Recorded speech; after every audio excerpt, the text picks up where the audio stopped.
کیا اور آپ صلی اللہ علیہ وسلم نے اس کو دیکھ کر خاموشی اختیار کی یا اس کو اس پر پسندیدگی کا اظہار فرمایا، تو اس کو حدیث تقریری کہا جاتا ہے، ٹھیک ہے۔ تو اس طرح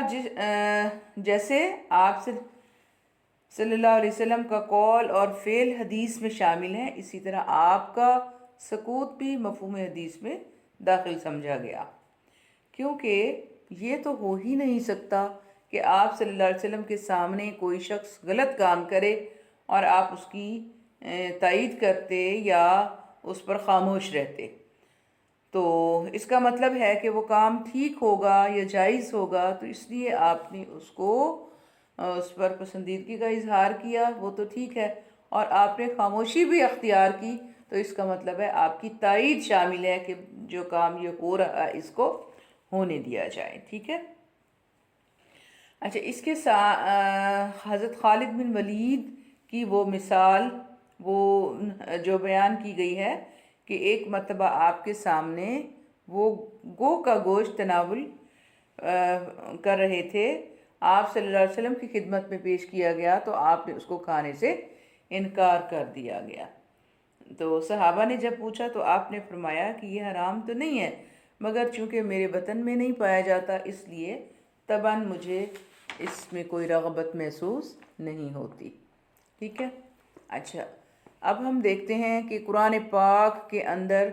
نبی کریم صلی اللہ علیہ وسلم کی اتباع کا جو حکم بیان کیا گیا ہے، کیونکہ ہم حدیث کی تشریعی حیثیت کو ہم نے واضح کرنا ہے، حدیث کو بطور ماخذ ہم نے ثابت کرنا ہے، تو سب سے پہلے ہم یہ دیکھتے ہیں کہ آپ صلی اللہ علیہ وسلم کی اپنی حیثیت، آپ کے حکم کی حیثیت کیا ہے، سوری، کہ آپ صلی اللہ علیہ وسلم کے بارے میں اللہ تعالیٰ نے قرآن پاک میں بیان فرمایا، جگہ جگہ پر یہ حکم دیا کہ آپ صلی اللہ علیہ وسلم کے نقش قدم پر جو ہے امت کو چلنے کی تاکید کی گئی، ٹھیک ہے۔ آپ کے افعال اور اقوال پر عمل کرنے کا حکم دیا گیا، جیسا کہ اللہ تعالیٰ نے قرآن پاک کی سورۃ اعراف آیت نمبر 158 میں فرمایا، فَآمِنُوا بِاللَّهِ وَرَسُولِهِ النَّبِيِّ الْأُمِّيِّ، ٹھیک ہے، کہ پس تم اللہ پر اور اس کے نبی امی پر ایمان لاؤ، انما المؤمنون الذین آمنوا باللہ ورسولہ، کہ حقیقت میں مومن تو وہ ہیں جو اللہ اور اس کے رسول پر ایمان لاتے ہیں۔ اب آپ دیکھیں بچوں، ان آیات میں تو اللہ کے ساتھ ساتھ رسول پر بھی ایمان لانے کا حکم دیا گیا، ٹھیک ہے۔ تو ایمان الرسول کا مطلب صرف یہ نہیں کہ آپ کی نبوت کا اقرار کر لیا جائے لیکن آپ کے اقوال و افعال سے کوئی سروکار نہ رکھا جائے، پھر ایسا اگر کیا جائے تو پھر ایمان باللہ سے بھی پھر یہی ہم مفہوم لیں گے کہ اللہ پر ایمان لیا جائے، اللہ کے احکام کو کوئی اہمیت نہ دی جائے۔ تو حالانکہ قرآن پاک کی آیات کا مقصد یہ ہے کہ ہمیں اللہ کو واحد مطلق اور رسالت معاب کو، نبی کریم صلی اللہ علیہ وسلم کو نبی برحق جان کر دونوں کے اوامر و نہی پر عمل پیرا ہونے کا اقرار کرنا چاہیے، عہد و پیمان کرنا چاہیے، ٹھیک ہے۔ تو علامہ ابن قیم فرماتے ہیں کہ سنت کا تعلق قرآن مجید کے ساتھ 3 طرح کا ہے، یعنی سنت اور قرآن کا تعلق کیسے ہم ثابت کر سکتے ہیں کہ اول یہ کہ سنت پورے طور پر قرآن سے موافق ہو، اس صورت میں قرآن و سنت کا ایک حکم پر توارد ایسا ہے جیسا کہ مختلف دلیلوں کا کسی ایک مدعا کے لیے جمع ہو جانا۔ یعنی اب جیسے نماز کا حکم ہے، نماز کی پابندی کے بارے میں ہم دیکھیں، تاکید کے بارے میں، اس کی فرضیت کے بارے میں دیکھیں، قرآن میں بھی بے شمار احکامات موجود ہیں، قرآن پاک میں بے شمار جگہوں پر نماز کا حکم موجود ہے، اور ایسے ہی حدیث میں بھی اس کی تاکید جگہ جگہ پر بیان کی گئی ہے، ٹھیک ہے۔ تو اس طرح جو ہے قرآن اور حدیث کا یہ تعلق ثابت ہوا کہ ایک دوسرے کی تائید کرتے ہیں، ٹھیک ہے، کہ وہ دلیل ہمیں قرآن سے بھی ملتی ہے اور حدیث سے بھی ملتی ہے۔ اچھا، اب اس کی دوسری صورت یہ ہے کہ سنت میں اس چیز کا بیان اور تفسیر جو ہے بیان یعنی تفسیر اور تفصیل کے ساتھ ہو،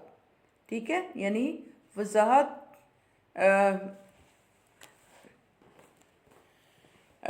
ان چیزوں کی یعنی وضاحت ہو جو یعنی قرآن میں مختصر ہو اور حدیث میں اس کی وضاحت بیان کی گئی ہو۔ تو یہ ہے، جیسے ابھی میں نے نماز کی مثال دی تھی بطور دلیل، ٹھیک ہے، اب یہاں پہ ہم دوسرے جو تعلق کو ثابت کرنے کے لیے بھی نماز، زکوٰۃ، حج کی مثال دے سکتے ہیں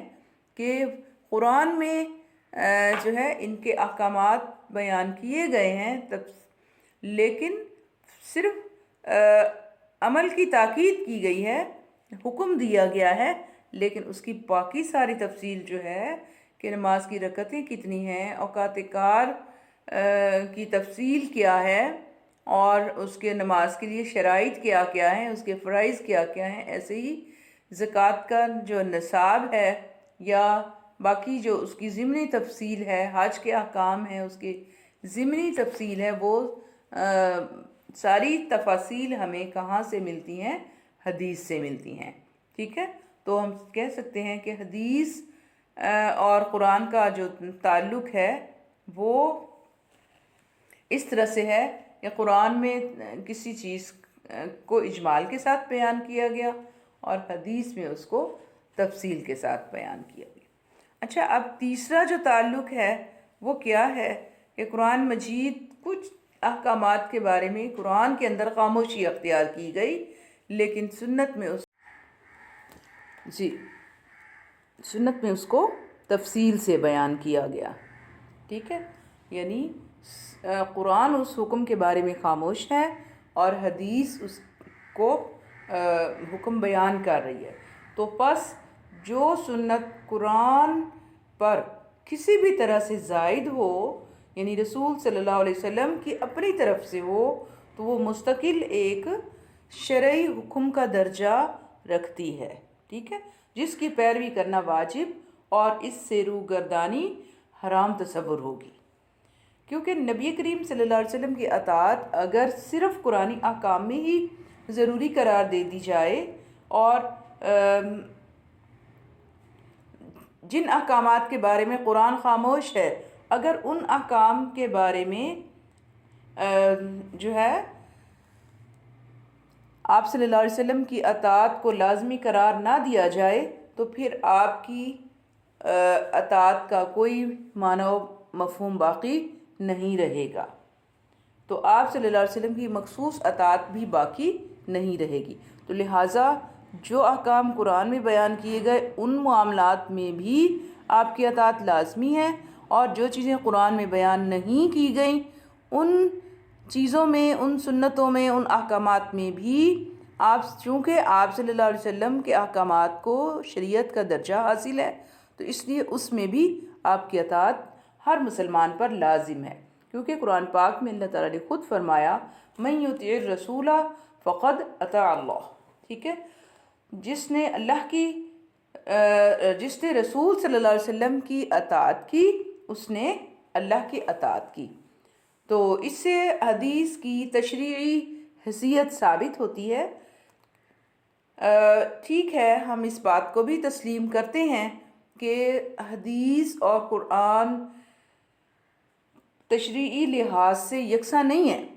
قرآن کا درجہ زیادہ ہے اور حدیث کا اس کے بعد ہے۔ کیوں؟ اس لیے کہ قرآن جو ہے نقل متواتر کے ذریعے ہم تک پہنچا اور وہ قطعی الثبوت ہے، ٹھیک ہے، یعنی اس میں کسی قسم کے شک و شبہ کی کوئی گنجائش نہیں۔ لیکن حدیث جو ہے وہ تواتر کے ذریعے تو ہم تک پہنچی ہے، لیکن یعنی بہت کم احادیث ایسی ہیں جو متواتر جو ہے نقل ہوتی رہیں اور ہم تک تواتر کے ساتھ پہنچی ہیں، ورنہ بہت ساری ایسی بھی احادیث ہیں جو بعد میں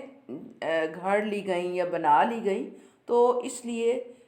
جو ہے حدیث کا درجہ قرآن کے بعد ہے۔ لیکن آپ کو یہ جاننا چاہیے بچوں کہ محض نقل کی قوت و